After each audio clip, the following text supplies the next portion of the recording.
Hello everyone. आज हम कुछ क्वेश्चंस करेंगे। The magnitude of gravitational field intensities at a distance r1 and r2 from the centre of a uniform solid sphere of radius capital R and mass m are I1 and I2 respectively. I1 और I2 gravitational field की intensities है।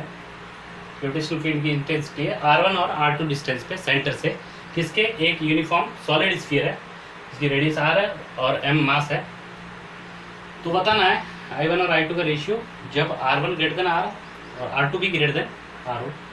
Second है जब r1 और r2 दोनों less than r हो। और third है जब r1 ग्रेटर देन r हो और r2 लेस देन r। तो ये क्वेश्चन नोट करेंगे।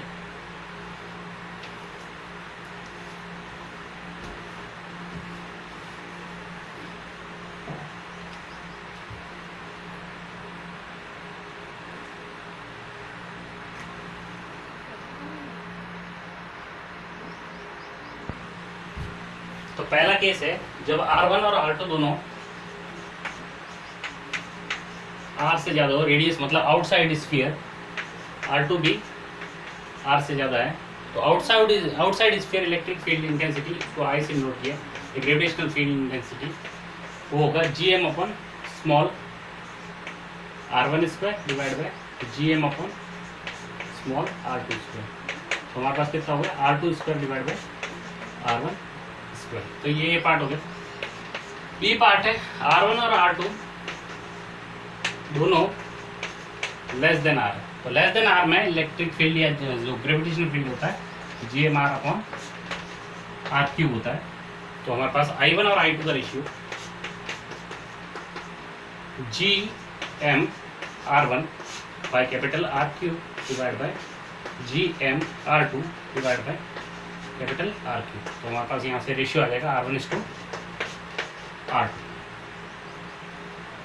ठीक है। तो सी पार्ट है हमारा R1 greater than R1। C part हमारे पास R1 ग्रेटर देन R है और R2 लेस देन R है। ये एक सेकंड चेक करता हूँ। R1 ग्रेटर देन R है और R2 लेस देन R है। यहाँ पे R1 ग्रेटर देन R मतलब आउटसाइड और R2 greater than less than R मतलब इनसाइड। तो I1 हो जाएगा हमारे पास I1:I2 का रेशियो। I1 हो जाएगा हमारे पास I1 मतलब ग्रेटर देन R कितना हो जाएगा GM upon R1 square divide by I2 अंदर है, इसकी अंदर पॉइंट पे कितना होगा, ये इतना वाला GM कितनी डिस्टेंस R2 पे divide by capital R cube. GM से GM cancel, capital R cube ऊपर आ जाएगा और नीचे रह जाएगा R1 स्क्वायर। ये हमारा रेशियो आ जाएगा। ये ए का आंसर, बी का आंसर और सी पार्ट का आंसर। इसको नोट करेंगे।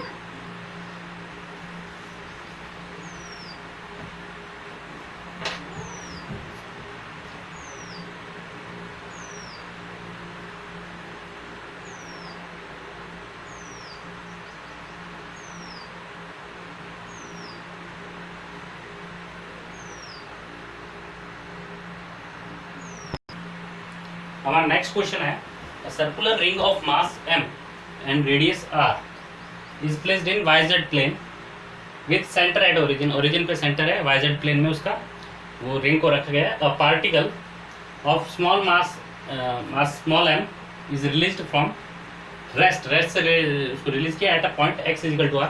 x एक्सिस पे उसको 2r distance, x equal to 2r distance पे उसको रिलीज किया है, x equal to 2r distance पे। Find the speed with which it will pass the center of the ring। उस रिंग को फिक्स मानना है कि रिंग फिक्स्ड है। ओके, तो ये हमारा क्वेश्चन है, नोट करेंगे इसको।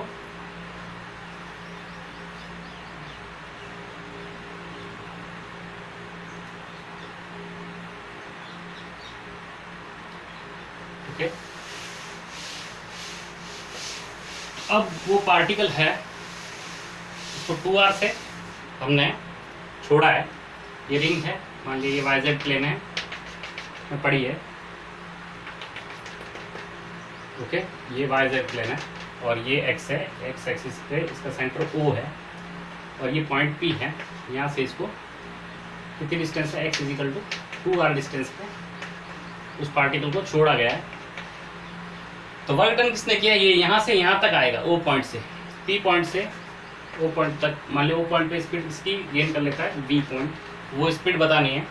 तो work done by all forces equal to change in kinetic energy. Work done किसने किया, ग्रेविटी ने किया, इन दोनों का ग्रेविटेशनल फोर्स ने वर्क किया। ये फिक्स्ड है तो इसकी वजह से ग्रेविटेशनल पुल हुआ और जा भी रहा है तो पॉजिटिव वर्क करेगा, पॉजिटिव वर्क करेगा। तो work done by gravity, force of gravity equal to change in kinetic energy K final minus K initial. K final हमारे पास हाफ m v स्क्वायर है और इनिशियली कितना काइनेटिक एनर्जी 0, हमारे पास half small m v square, इसका mass small m है, इसका मास कैपिटल M है, रेडियस r है। वर्क डन ग्रेविटी ने कितना किया, वर्क डन किया हमारे पास इसका, अगर चार्ज इलेक्ट्रोस्टैटिक्स में देखते हैं charge into change in potential, तो हमारे पास यहाँ पर देखेंगे इसका mass into change in potential कितना हुआ, पॉजिटिव। पॉजिटिव हमें लेना है, इसमें कोई कंफ्यूजन नहीं है, हमें पॉजिटिव देना है जो बड़ा। तो हमारे पास पहले ये लिखेंगे, इसको हम देखते हैं, मैं अलग से निकाल के बताता हूँ, तो ये नोट करेंगे।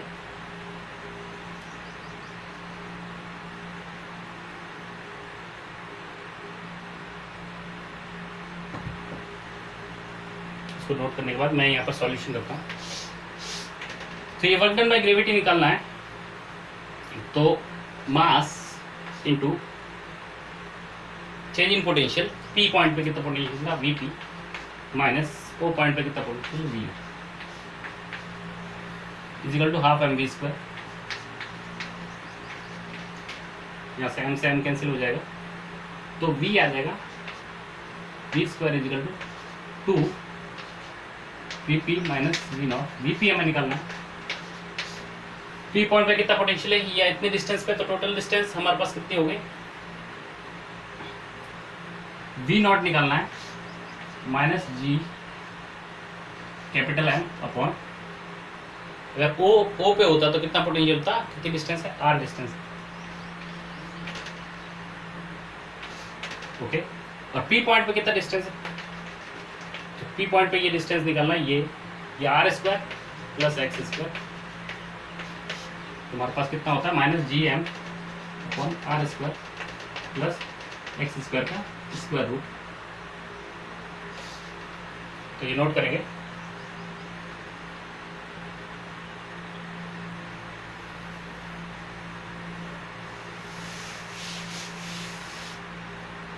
मैं यहाँ फर्दर निकालता हूँ, तो ये V स्क्वायर आ जाएगा हमारे पास। V स्क्वायर की value V square equal to 2 minus GM upon R square plus x कितना है 2R का square root minus minus minus plus हो गया GM अपॉन R, ओके। तो ये हमारे पास 2 minus GM upon 4R square root 5R हो गया प्लस GM अपॉन R हो गया, तो ये V स्क्वायर आ गया। तो यहाँ से हमारे पास 2 GM कॉमन ले लिया, GM बाई R कॉमन ले लिया, 1 माइनस 1 बाई रूट 5, तो root 5 minus 1 by root 5 2 GM upon R, और यहाँ पर ये V स्क्वायर, तो V कितना हो जाएगा, उसका स्क्वायर, ये हमारे पास आंसर आ जाएगा। तो नोट करेंगे, हमारे पास यहाँ से हमने स्टार्ट किया, फिर यहाँ गए, फिर हमने ये किया, नोट करेंगे।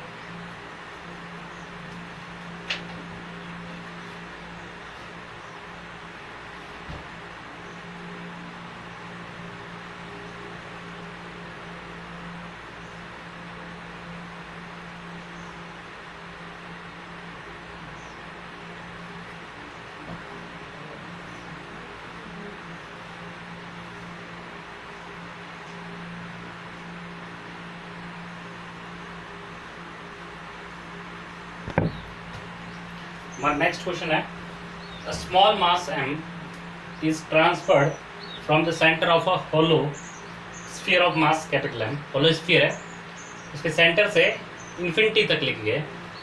Find the work done in the process, work done किसने करेगी, कौन करेगा और कितना करेगा। Compare with the situation if state of a hollow sphere a solid sphere of same mass work there. उसको स्लोली लेके जाना है, अगर क्वेश्चन में नहीं दिया है तो हम स्लोली मानेंगे, स्लोली उसको हम इन्फिनिटी तक लेके गए। तो ये क्वेश्चन नोट करेंगे।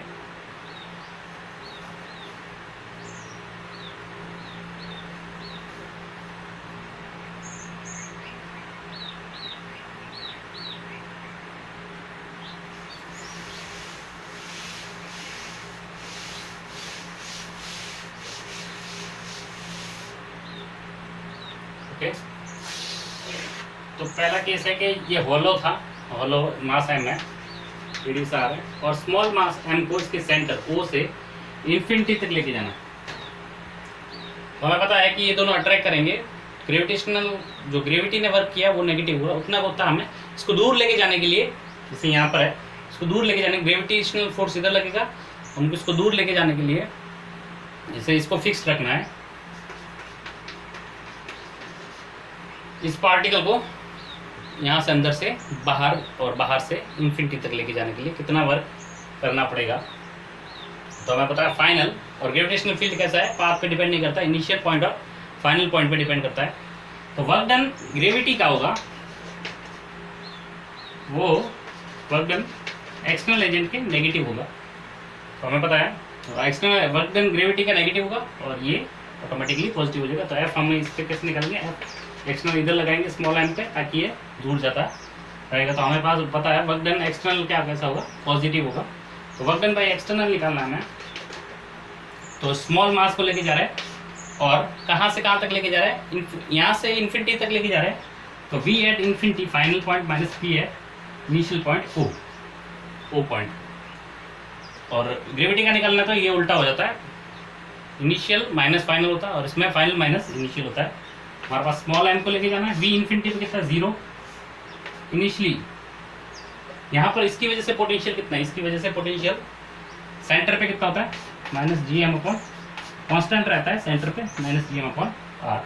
हमारे पास कितना आ जाएगा, G M M upon G M M upon capital R. इतना वर्क डन एक्सटर्नल को करना पड़ेगा, ये नोट करेंगे, सॉल्यूशन है इसका।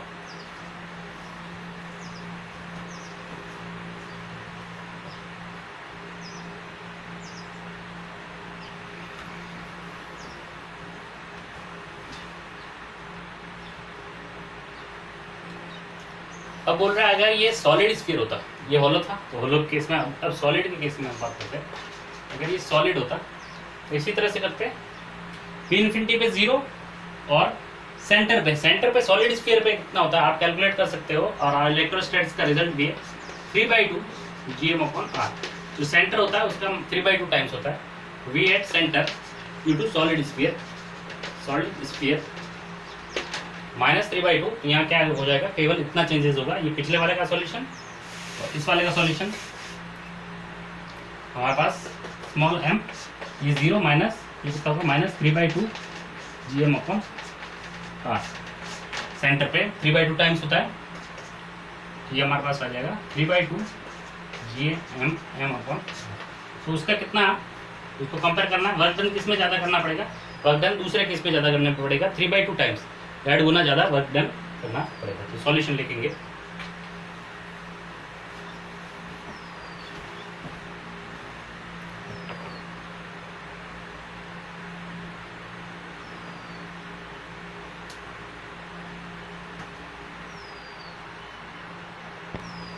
तो नेक्स्ट हमारा टॉपिक है the motion of planets and satellites. Planets कैसे मूव करते हैं, प्लैनेट्स जो सन के अराउंड मूव करते हैं, इलिप्टिकल ऑर्बिट में मूव करते हैं, केप्लर्स लॉ में हम पढ़ेंगे।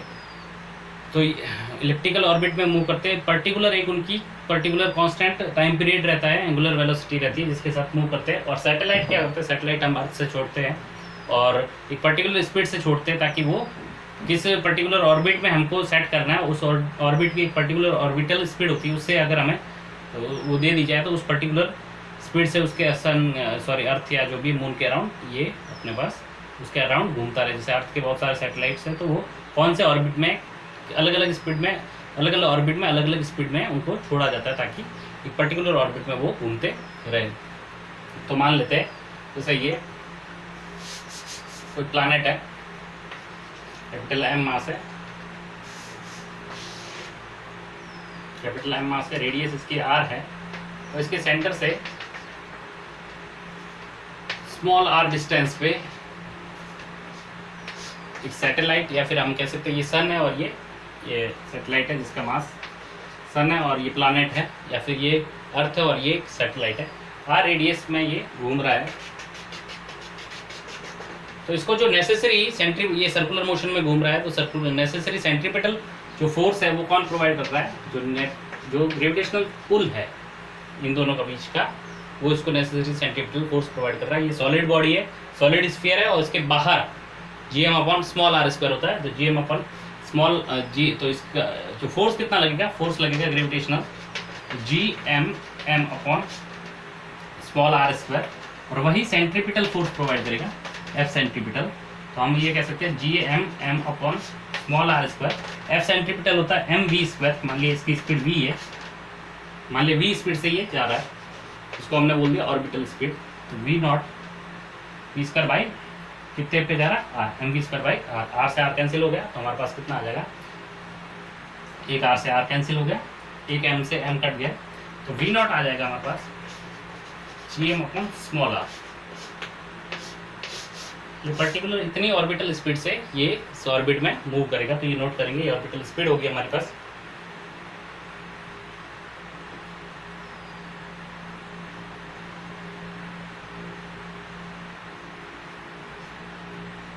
जी M upon small R note करेंगे।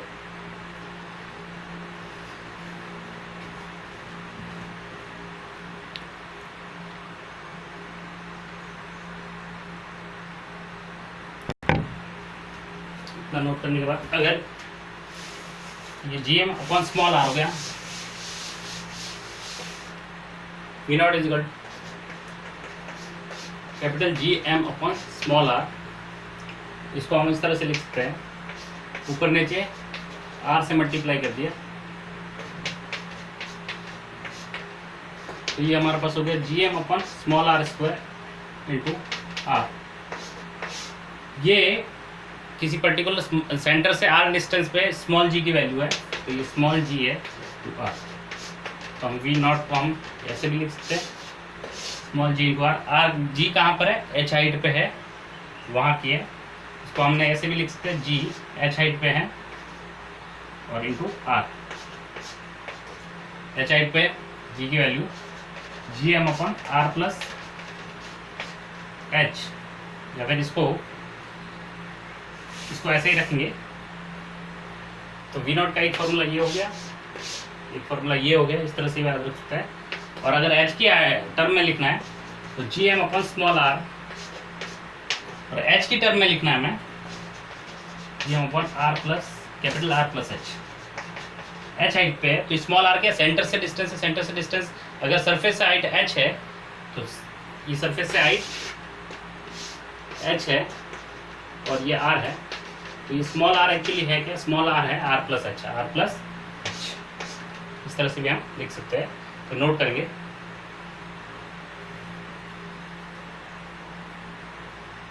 इसके बाद इसको नोट करेंगे। ये हमारे पास स्पीड होगी, इतनी स्पीड से वो घूमेगा। उसका एंगुलर स्पीड कितना होगा? v is equal to omega. उसका टाइम पीरियड भी निकाल सकते हैं, फ्रीक्वेंसी भी निकाल सकते हैं, कोई भी फॉर्मूला हम, सारे फॉर्मूले हम लगा सकते हैं।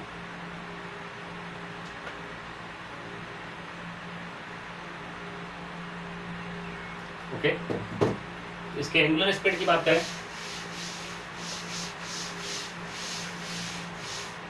अगर एंगुलर स्पीड की बात करें, इस सैटेलाइट की angular speed omega v is equal to omega R, तो omega is equal to v by R. तो v नॉट हमने निकाल दिया, तो G M upon R divide by small R. तो हमारे पास कितना आ जाएगा? जी एम अपॉन ये आर का 1/2 है, तो आर की power R square R cube हो जाएगा, G M upon R cube omega इस फॉर्म में भी लिख सकते हैं, एच की फॉर्म में भी लिख सकते हैं कैपिटल आर, और सॉरी जी स्मॉल जी की फॉर्म में भी लिख सकते हैं। अगर इसका टाइम पीरियड एंगुलर स्पीड की बात करते हैं, टाइम पीरियड की बात करें, टाइम पीरियड इसका कितना होगा, टाइम पीरियड होता है 2 pi by omega, 2 pi by omega, omega हमारे पास ये रहा G M upon R cube, तो 2 pi root R cube by G M. तो टाइम पीरियड हमारा पास कितना होगा, T is directly proportional to R square root of R cube, यहाँ से हमें मिल रहा है T is directly proportional to square root of R cube, मतलब T square is directly proportional to R cube. ये कैपलर्स लॉ है, time period की लॉ है, तो ये यहाँ से भी प्रूव होता है कैपलर्स लॉ। ये नोट करेंगे टाइम पीरियड कितना होगा इसका। अगर हमको कहता है कि इसका एंगुलर मोमेंटम निकालो, एंगुलर मोमेंटम कितना होगा, इसका एंगुलर मोमेंटम भी हम निकाल सकते हैं एम बी आर, एम इतना स्मॉल एम है, वी हमें पता है V naught root G M upon R into R, यहाँ से हम निकाल सकते हैं M into root G M, और ये आर, इस तरह से हो जाएगा root G M R. Angular momentum भी उस प्लैनेट का निकाल सकते हैं, कितना एम मास है, स्मॉल एम मास है, और वी कितना कितनी स्पीड से घूम रहा है, आर उसका रेडियस है, कितनी रेडियस के सर्कल में घूम रहा है, तो नोट करेंगे।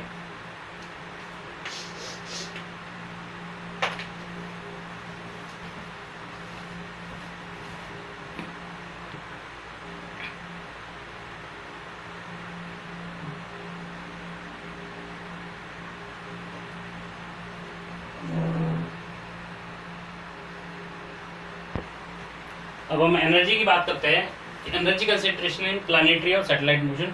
सैटेलाइट अर्थ के अराउंड घूमते हैं और प्लानट सन के अराउंड घूमते हैं। तो ये मान लेते हैं ये अर्थ है और ये इसका सैटेलाइट है, मास एम है, वी नॉट इसकी स्पीड है जो हमने अभी निकाली root G M upon small R. Okay, तो इसका पोटेंशियल एनर्जी इन दोनों, ये जो पोटेंशियल एनर्जी इस सिस्टम का पोटेंशियल एनर्जी कितना होगा, minus G M small M, G M small M, और इन दोनों के बीच की डिस्टेंस आर, ये पोटेंशियल एनर्जी होगी। काइनेटिक एनर्जी इसकी कितनी होगी, ये रेस्ट पे है, इसकी kinetic energy half M V square M V naught square, यहाँ से हम लिखते हैं हाफ एम और वी नॉट का square G M upon R, square root हटा दिया, स्क्वायर हो गया, तो कितना हो जाएगा half G M M upon R. Kinetic energy होगी हमारे पास half G M M upon R. Total energy लिखते हैं, टोटल एनर्जी इसको नोट करेंगे,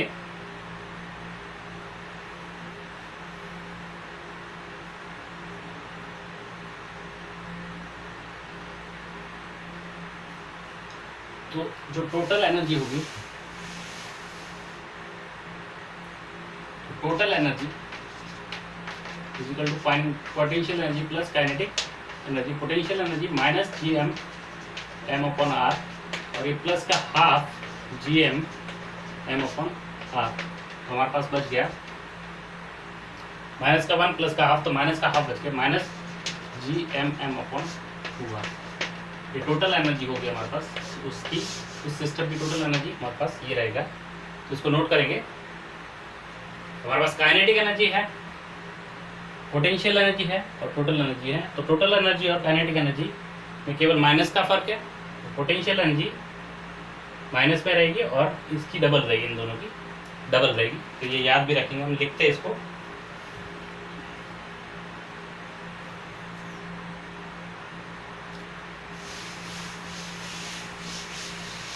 तो हम इसको नोट करते हैं, टोटल एनर्जी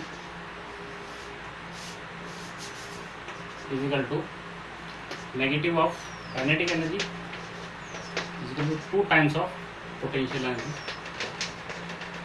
पोटेंशियल एनर्जी का डबल है, sorry half of potential energy. तो टोटल एनर्जी और काइनेटिक एनर्जी में केवल नेगेटिव साइन का फर्क था,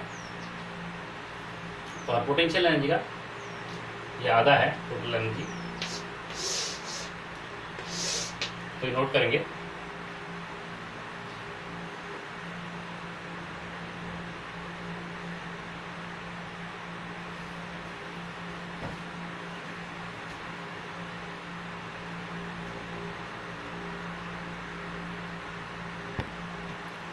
अगर हमें यहाँ पर ग्राफ बनाना है काइनेटिक एनर्जी, पोटेंशियल एनर्जी और टोटल एनर्जी का आर के साथ में ग्राफ बनाना है, ये एनर्जी जिसकी भी बात कर रहे हैं स्मॉल आर के साथ में, तो हमारे पास काइनेटिक एनर्जी की बात करिए हमेशा पॉजिटिव रहेगी काइनेटिक एनर्जी, तो ग्राफ ये रहेगा। पोटेंशियल एनर्जी और टोटल एनर्जी का ग्राफ इस तरह से रहेगा, ये इन्फिनिटी पे जाते ही जीरो हो जाएगा, इस तरह से ग्राफ रहेगा।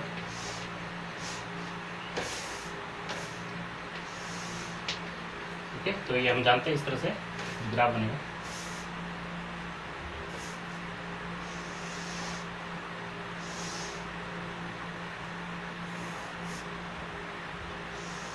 ओके, तो हमारे पास ये टोटल एनर्जी का, ये पोटेंशियल एनर्जी का ग्राफ है और ये टोटल एनर्जी का ग्राफ है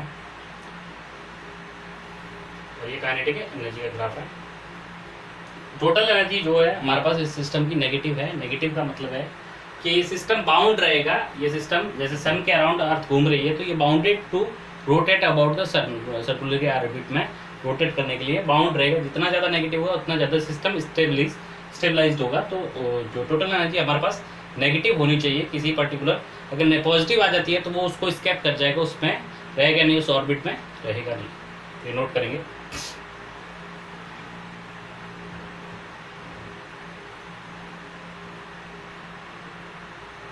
अब हम बात करते हैं बाइंडिंग एनर्जी की, तो नोट करेंगे।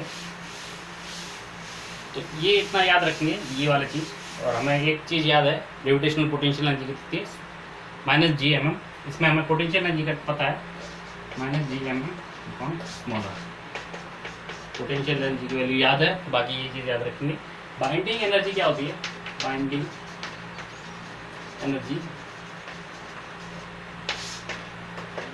कोई सिस्टम घूम रहा है किसी के अबाउट, या हम बात कर सकते हैं दो पॉइंट है, पॉइंट मासेस है, उनमें एक को पर्टिकुलर डिस्टेंस पे रखे हुए हैं और इन्फिनिटी पे लेके जाने के लिए, उस सिस्टम को तोड़ने के लिए, अलग अलग करने के लिए जितना एनर्जी रिक्वायर्ड होता है उसको हम बाइंडिंग एनर्जी कहते हैं। तो जैसे मास और अर्थ और मास सिस्टम है, जैसे ये अर्थ पे एक सरफेस पे एक चीज़ पड़ी है small mass m, capital M और r, इसकी रेडियस है अर्थ की, और इसके सरफेस पे एक बॉडी पड़ी है स्मॉल m की, इसको इन्फिनिटी तक लेके जाने के लिए कितना वर्क डन करना पड़ेगा, वही इसकी बाइंडिंग एनर्जी है। तो बाइंडिंग एनर्जी होगी इसकी work done by external agent, इसको इस सरफेस से इन्फिनिटी तक लेके जाने के लिए कितना वर्क करना पड़ेगा। तो सरफेस पे से इसको small m into external agent work कितना करेगा, तो v at infinity minus v at surface. तो ये लिखेंगे, ये नोट करेंगे, तो हमारे पास हमें पता चल जाएगा कितना बाइंडिंग एनर्जी है। तो स्मॉल m इन्फिनिटी पे 0 माइनस सरफेस पे minus of GM upon capital R, तो कितना हो जाएगा, सॉरी पोटेंशियल है, potential GM upon small r surface पे, ये GM अपॉन कैपिटल R, इतना पॉजिटिव बाइंडिंग एनर्जी होगा। तो ये किसके बराबर है, ये पोटेंशियल एनर्जी के नेगेटिव के बराबर है, it is equal to negative of potential energy. तो हमारे पास लास्ट में हमारे पास फॉर्मूला आएगा, हमने total energy is equal to minus of kinetic energy is equal to potential energy का half is equal to binding energy का half, minus of binding energy का half. Potential energy और इसमें क्या फ़र्क है, इस तरह से हम इसको याद रखेंगे, केवल पोटेंशियल एनर्जी का फॉर्मूला याद रखेंगे तो सारा चीज़ आ जाएगा। ये पूरा मॉडर्न फिजिक्स में हम रिपीट करते हैं चार्जेस वगैरह सिस्टम के लिए, पार्टिकल सिस्टम के लिए, तो इसको नोट करेंगे।